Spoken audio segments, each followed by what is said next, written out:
నమస్తే welcome to Suman TV 2020 నుంచి ఇప్పటి వరకు చాలా మంది ప్రముఖ నటులను ఇండస్ట్రీ కోల్పోయింది.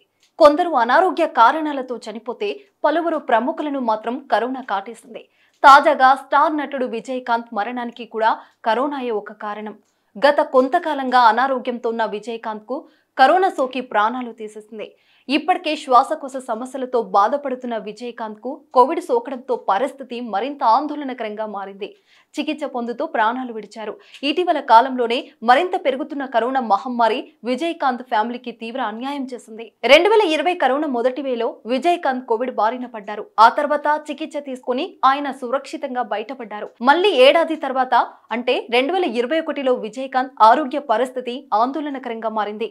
అయితే కొన్నేళ్లకు కోలుకున్నారు. తర్వాత డయాబెటిస్ తిరగబెట్టడంతో కుడికాలికి సంబంధించిన 3 వేళ్లను వైద్యులు తొలగించారు. కొంతకాలంగా విజయకాంత్ అనారోగ్య కారణాలతో పార్టీ కార్యక్రమాలకు దూరంగా ఉన్నారు.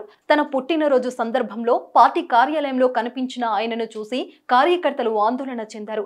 కొందరు కన్నీరు పెట్టుకున్నారు కూడా. తర్వాత కొన్ని రోజులకే ఆయన ఆసుపత్రి పాలయ్యారు.